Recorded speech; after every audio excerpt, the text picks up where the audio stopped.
ve al versículo 8, ¿qué pasa cuando llega Pablo a esa ciudad de Éfeso? Y entrando Pablo en la sinagoga, las sinagogas son los lugares de reunión, eso significa sinagoga, lugar de reunión. Eran lugares donde la gente se reunía para tratar temas que tenían que ver con religión. Y Pablo, como era su costumbre, cuando llegaba a una ciudad, ¿qué es lo primero que hacía? A lo que iba. Llegaba a la sinagoga, y donde la gente se reunía, donde trataban temas de religión. Ahora, ¿cuál es el propósito de Pablo llegar allá? Sería que pegado está el corazón de Pablo al Evangelio. Pablo llegaba a una ciudad y no perdía tiempo, él llegaba derechito a la sinagoga, él sabía dónde encontrar, ese era el lugar donde tenía que hablar. Bien. Y dice, y entrando Pablo en la sinagoga, habló condenuado por espacio de 3 meses, discutiendo y persuadiendo acerca del reino de Dios. Dice que Pablo estuvo allí, dice, hablando condenuado, hablando fuertemente, con pasión. Dice, fue un espacio de 3 meses, estuvo allí hablando acerca de qué? Del reino de Dios. Versículo 9, pero endureciéndose algunos y no creyendo, maldiciendo el camino delante de la multitud, se apartó Pablo de ellos y separó a los discípulos, discutiendo cada día en la escuela de uno llamado Tirano. Si usted se fija, Pablo está hablando de la palabra de Dios. Pablo está tratando de convencerles acerca de la verdad del reino, pero dice que algunos no le recibieron, algunos no creyeron. ¿Y qué es lo que hacían? Dice el versículo 9, ¿qué hacían? Maldecían el camino. Ahora, el camino es otra palabra que encontramos en las escrituras para referirse a los creyentes. Los del camino eran los seguidores de Jesús. Y dice Pablo que cuando él miró eso, ¿qué hizo? Él salió de allí y se llevó a los discípulos. Ahora, punto interesante, si usted se fija, en el versículo 9 dice, pero endureciéndose algunos y no creyendo. Cuando él llegó, había alrededor de 12. Estuvo por 3 meses hablando del reino de Dios en la sinagoga. Y dice que algunos no creyeron, algunos se endurecieron. Entonces, si algunos no creyeron, ¿esto indica que otros sí creyeron? Sí. Y esto es una parte muy, muy importante y muy especial para todo creyente. ¿Sabe qué nos enseña eso? Que cuando la palabra de Dios es hablada, tiene fruto. Por eso qué importante es que usted y yo hablemos de la palabra de Dios. ¿A quién? A los que la necesitan. Eso hizo Pablo, eso hagamos nosotros. Dice que algunos no creyeron. Eso indica que otros sí creyeron. Ahora, la Biblia no nos da un número exacto ya hasta este momento, pero empezó con alrededor de 12 hombres. Pues dicen que Pablo salió de la sinagoga, cuando miró que ya no creyeron, se endurecieron, empezaron a maldecir, dijo Pablo, ok, es tiempo de salir. Dice la palabra de Dios en Apocalipsis que no demos las perlas a los cerdos. Dijo Pablo, es tiempo de salir. Muy inteligente. Se llevó a sus discípulos, porque al tiempo de salir, Pablo podía seguir debatiendo, pero había que proteger a los nuevos discípulos. Y dice que se los llevó. Y una persona aquí de nombre, un nombre no muy bonito, bueno, en mi país, Tirano no es un nombre muy bonito. No. ¿Usted sabe lo que significa la palabra tirano? No sé en su país, pero en mi país, tirano es para un malhechor, para un... Cruel. ¿Dónde? Para un hombre cruel. La idea es para una persona cruel. Pues por una razón este hombre se llamaba tirano, pero nada tan tirano porque les facilitó un lugar. Dice que tenía una escuela y ahí les facilitó ese lugar. ¿Para qué? Para que ellos siguieran estudiando de la palabra de Dios.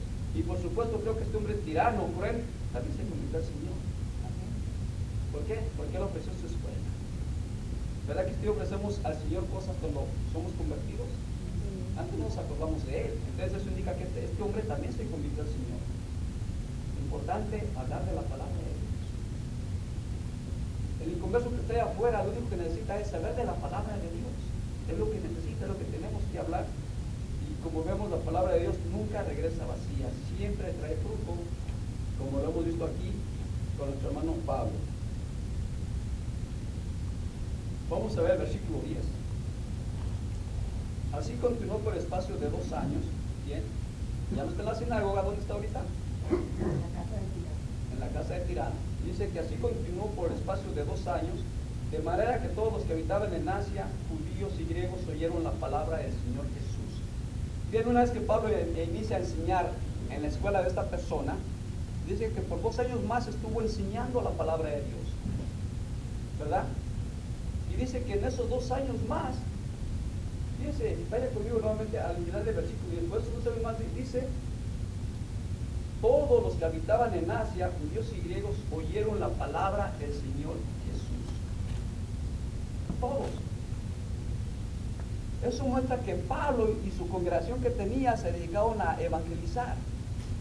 Monte Nuevo. La ciudad de Éfeso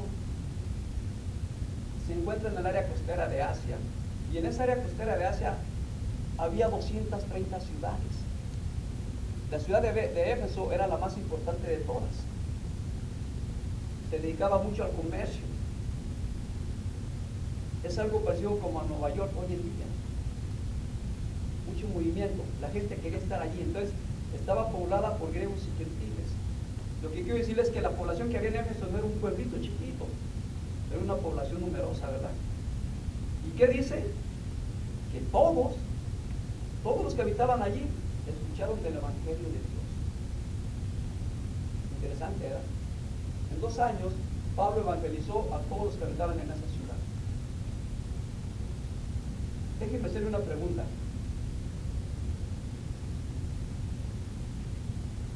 ¿Cuántos años tiene viviendo al lado del mismo vecino? Yo donde vivo tengo 5 años. Yo sé que muchos tienen más tiempo, porque los latinos somos gente que nos establecemos, nos estacionamos en un lugar y ahí nos quedamos. No es como la cultura americana, que en 1 año aquí, 2 allá, y no, el latino tiene la costumbre de sentarse. Aquí me siento rico, aquí me siento a gusto, aquí me estoy, ¿verdad? Yo donde vivo tengo 5 años. Le pregunto, ¿cuántos años tiene usted de vecino a la misma persona? 1, 2. Déjeme decirle, a esta única persona ya le habló del Evangelio de Dios. Aún más, esta persona sabe que usted es creyente. Es triste que nosotros en 3, 4, 5 años no podemos hablarle a una persona, ni siquiera sabe que son creyentes, y Pablo en 2 años, con la ayuda de su congregación, dice que evangelizó a toda la ciudad de Éfeso. Dice que todos los habitantes escucharon del Evangelio de Dios. Ejemplo para nosotros a seguir, ¿verdad? ¿Cuándo fue la última vez que usted le habló del Señor a un inconverso?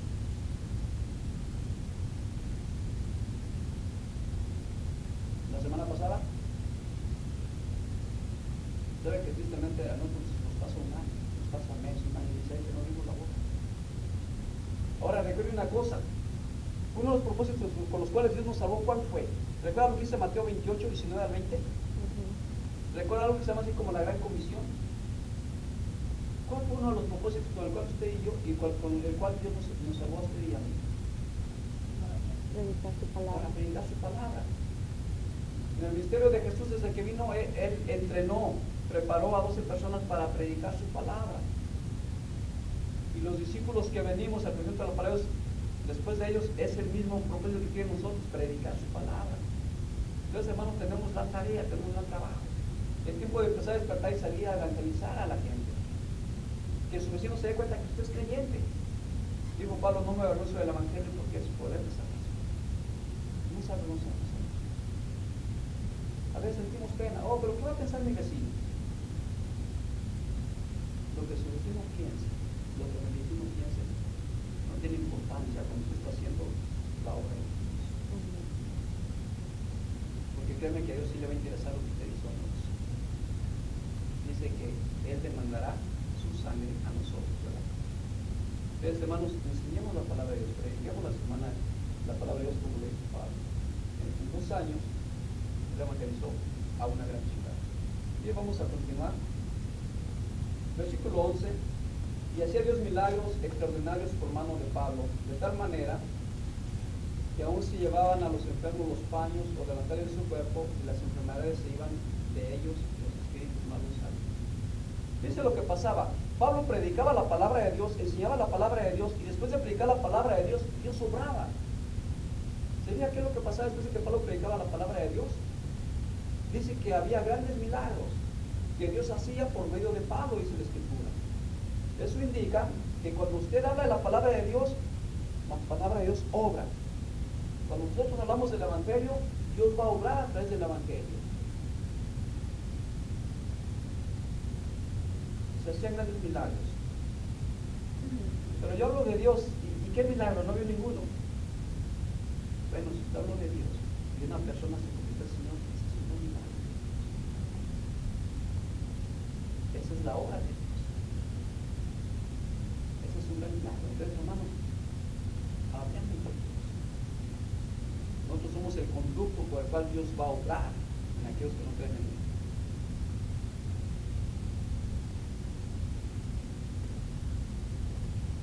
Bien, vamos a regresar a donde estábamos, Efesios, por favor.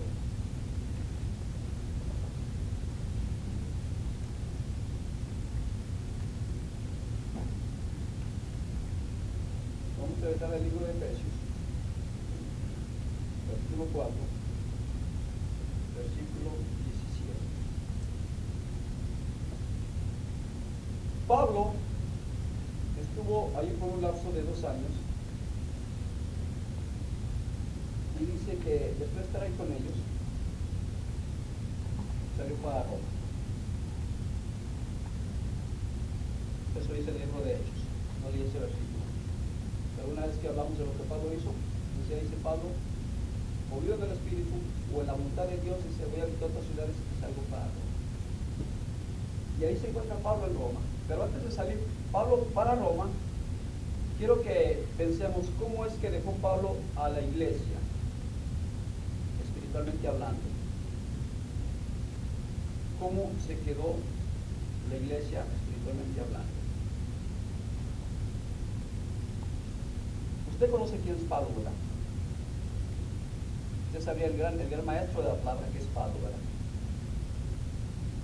Si la iglesia está siendo enseñada por un maestro, quiere decir que esa iglesia está muy bien fundamentada en la palabra de Dios, ¿verdad? Quiere decir que dejó una iglesia muy bien enseñada en cuanto a la palabra de Dios, una iglesia sólida en la palabra de Dios. Ahora, cuando vemos en el versículo 17, vemos que algo pasó con esos hermanos.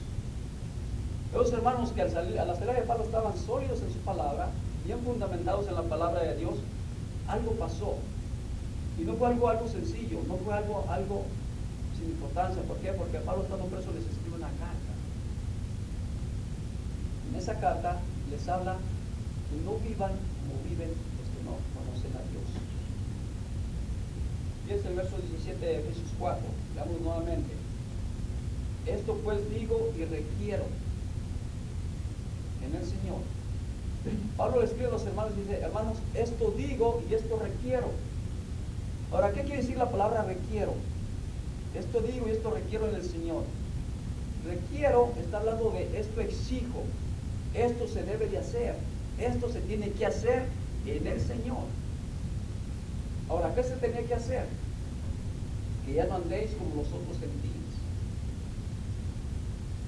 Que ya no vivan como viven los incrédulos, está diciendo Pablo. Interesante que nombra solo la palabra gentiles, cuando eso estaba formada por griegos y judíos, ¿verdad? Gentil es todo aquel que no es de nacionalidad judía.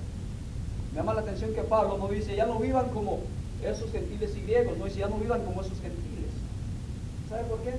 La iglesia de Éfeso estaba formada solamente por gentiles.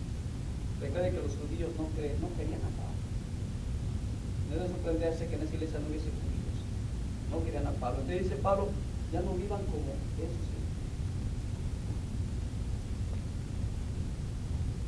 Sigamos leyendo cómo es que vivían esos gentiles. Que andan en la vanidad de su mente. Los gentiles vivían conforme a su mentalidad. ¿Y cuál era su mentalidad? Ellos veían las cosas muy diferentes a como las ven en el creyente. Su manera de pensar no estaba Dios. En su manera de ver las cosas no estaba Dios. En su manera de vivir no estaba Dios. Ellos vivían conforme a sus deseos carnales. Ellos vivían conforme a lo que les daba satisfacción. Dígame, usted, una persona sin Dios, ¿qué es lo que le satisface? ¿Cuáles son sus deseos? Todo lo que está en contra de Dios, ¿verdad?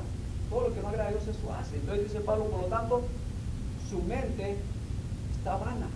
Dice, no andéis conforme andan ellos en la vanidad de su mente.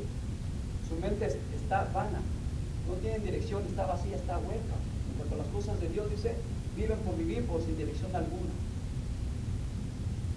Sigamos leyendo versículo 18, teniendo el entendimiento entenebrecido. Dice Pablo que ellos vivían fuera de las cosas de Dios, dice teniendo el entendimiento ¿qué? Entenebrecido. ¿Qué quiere decir entenebrecido? ¿Sabe que entenebrecido es una palabra que va mucho más allá de tinieblas? Una persona que anda en tinieblas puede llegar un momento en que la luz de Cristo le llegue y le ilumine.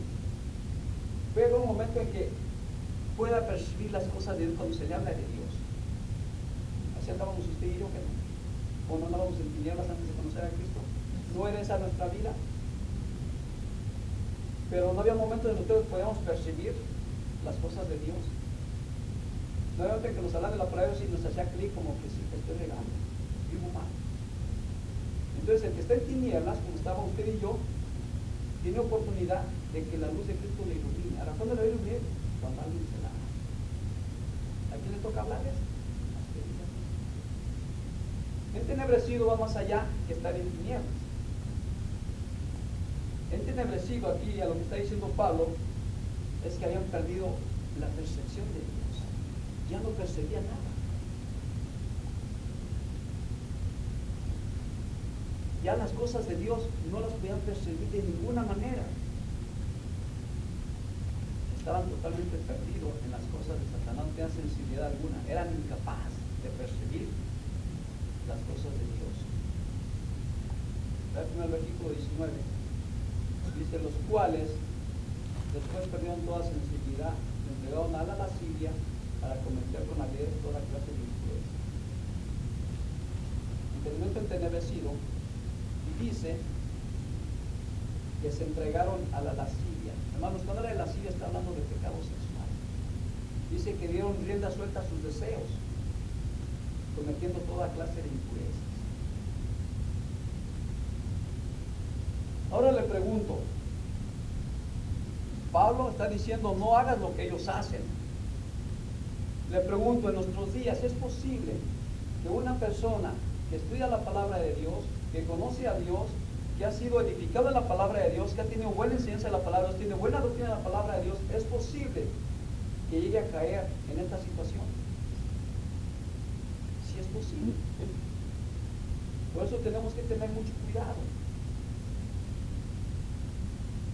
Si usted va conmigo al versículo 25, ahí nombra otro tipo de pecados en el cual andaba. Dice, por lo cual dice, desechando toda mentira. Y tienen que desechar esto, es lo que vivían ellos. Tienes que desechar la mentira. Si va al número 26, dice, no se deben enojar. Si va al número 28, dice que robaban.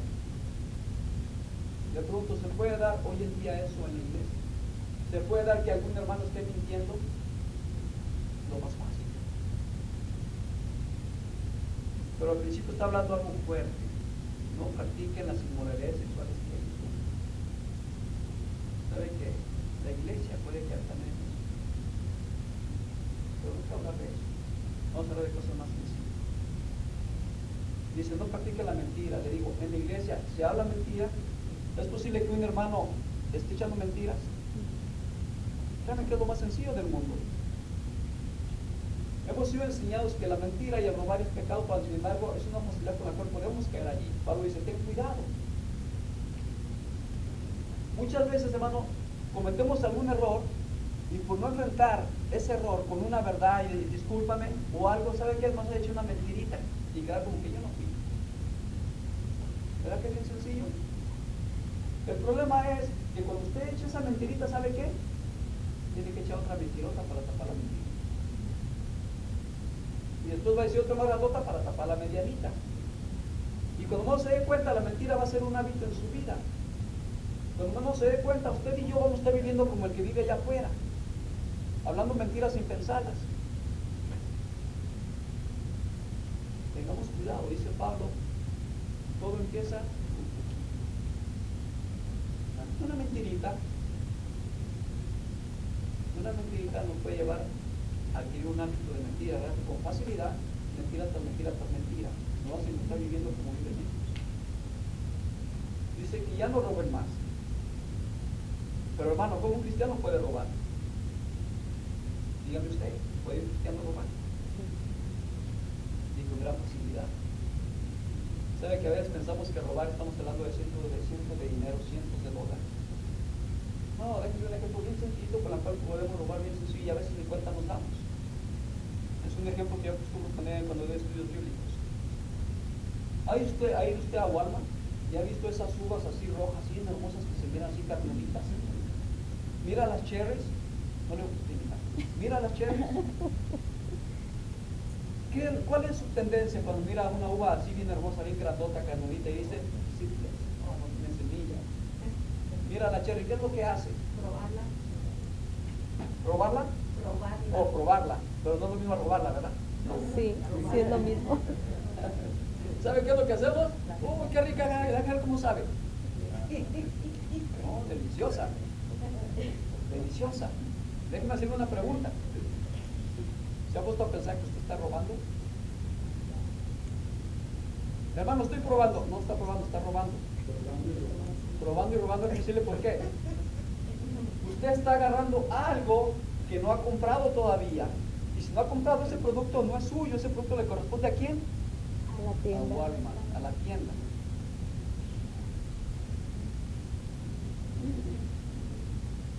Hay lugares donde les ponen ahí sus mesitas para que usted pruebe. Le están regalando. Probarle eso no es pecado, pero están regalando. Pero probar uvita, la manera en que le digo que probamos uvita, sí es pecado. Eso se llama robar. Le pregunto, ¿el creyente puede robar? Sí. Con mucha facilidad. Dice Santiago que los grandes incendios empiezan con una pequeña chispa. ¿Sabe que muchos empezamos probando? Pues al rato no queremos probar una uvita, al rato queremos probar algo más grandecito. Voy a probar este estéreo en mi carro, a ver cómo toca esto, igual que en aquel carro. Eso más que pasa mucho en los jóvenes. Vamos a probar. Vamos a probar qué se siente tener lo que tiene mi vecino. Se descuidó, pum, lo prueba. Entonces, hermanos, sí se puede dar relación de fe. Y cuando Pablo está hablando de esto, no está hablando de cositas pequeñas. Ya era un hábito en su manera de vivir. Por eso dice, no viváis como viven los incrédulos, los otros gentiles, porque ya habían formado un hábito en su vida. Pregunto, ¿usted y yo podemos tomar esos hábitos en nuestra vida? Sí, podemos tomar esos hábitos en nuestra vida. Entonces Pablo está exhortando a la iglesia de Éfeso que vivan una vida de acuerdo a cómo se vive en Cristo Jesús. Está diciendo, vivan como dignos hijos de Dios. Vivan en la nueva manera de vivir que hay en Cristo. Está bien, está hablando a creyentes. Es lo que está diciendo Pablo. Fácilmente nos envolvemos en cosas que no tienen que ver en nuestra vida como creyentes. Le pregunto, las amistades. ¿Sabe que tenemos que ser cuidadosos en las amistades que tenemos? ¿Sabe que a veces somos muy dados a andar entre los incrédulos? Nos movemos entre ellos como pececitos así en el agua. ¿Y cómo? Hermano, pero tener una amistad incrédula es pecado. No, no es pecado. Inclusive la palabra de Dios dice que andemos entre ellos para hablarles de la palabra de Dios. Dice que seamos luz en la oscuridad. ¿Sabe dónde está lo malo? Que el plan de Dios es que usted y yo los traigamos a la luz. Que usted y yo les enseñemos que hay una nueva manera de vivir en Cristo Jesús. Que usted y yo demostremos el amor de Dios. Pero ¿sabe qué nos pasa a veces? A veces en lugar de nosotros jalarlos a ellos a hacer las cosas de Dios, ellos nos jalan a nosotros a hacer las cosas que ellos hacen. Y andamos en nuestras amistades, oh, qué preciosa está esta persona, qué amiga. Pero como es incrédula, tiene palabritas que, bueno, la Biblia dice que no son buenas. La Biblia dice que son palabras corrompidas, pero como no se oyen tan mal.